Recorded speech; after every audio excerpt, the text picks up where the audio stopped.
Bonjour à tous ces amis, on se retrouve pour le premier quintet du week-end, toujours sur l'hippodrome de Paris-Vincennes. On est mercredi matin, j'ai eu les partants du prix de Carjac, donc j'enchaîne tout de suite le pronostic sur la chaîne YouTube. Donc vous allez retrouver les mêmes résultats que la vidéo de vendredi, donc ne vous inquiétez pas, au fur et à mesure des jours, je parle des résultats au fur et à mesure. Donc prix de Carjac, 15 partants, 2007 grandes pistes, on connaît les forces et les faiblesses de chacun. Très beau quintet qui nous est proposé en début de week-end. Donc en base gagnante, je démarre avec le numéro 8, Inmarosa. C'est une jument qui a 6 ans, qui est pétrie de qualité, que j'ai détecté assez tôt dans sa carrière. Elle fait tous les types de parcours, parcours de vitesse, parcours de tenue. Je pense que derrière les deux I de la génération qui sont Ida Otillard et Isoard Vedake, je pense qu'on peut mettre en troisième position Inmarosa. C'est une jument qui a fait deuxième du prix de Paris, qui a fait quatrième du critérium de vitesse avec un mauvais parcours. Revient sur Vincennes, D4, Léo qui la connaît sur le bout des doigts. Et c'est une jument qui peut faire 500-600 toute seule. Donc je pense qu'elle peut l'emporter.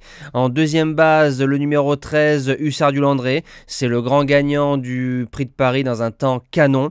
Il va courir à 1 mois et demi pratiquement, donc on a dû lui redonner un peu de fraîcheur. D4, Johan Le Bourgeois.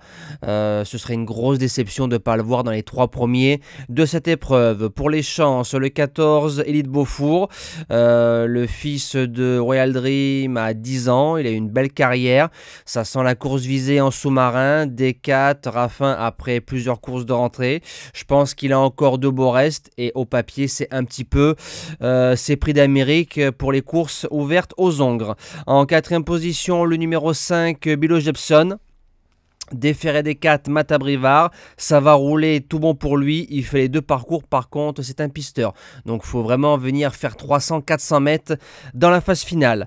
En cinquième position, le numéro 7, Uschenthal, qui a fait 2 belles courses de rentrée, quatrième du prix de Plateau de Gravel, je l'avais gardé, troisième du prix du Bois de Vincennes, je l'avais gardé aussi. Pour les places, il peut confirmer sans problème, en 5 chevaux, il est incontournable. En sixième position, l'américain entre guillemets, le numéro 15, Hookerberry, c'est le gagnant du prix d'Amérique 2023. C'est une machine à trotter, donc lui c'est question de parcours, donc s'il est placé 5e, 6e ligne dans le tournoi final, il jouera une petite place. Par contre s'il est à dos carré ou 3e ligne sur un rush, il peut en croiser plus d'un. En 7e position, le numéro 6, Gamay de Liton. Alors c'est une vraie teigne, comme son père Bird Parker, c'est le cheval qui va faire du train, c'est le cheval qui va aller devant. Maintenant il faudra contrer toutes les attaques, mais pour un lot, il peut le garder sans problème tous les jours.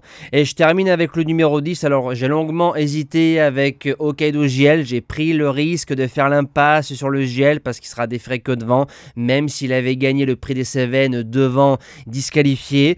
Je tente l'impasse sur le JL, donc je mets le numéro 10, Anna Molle.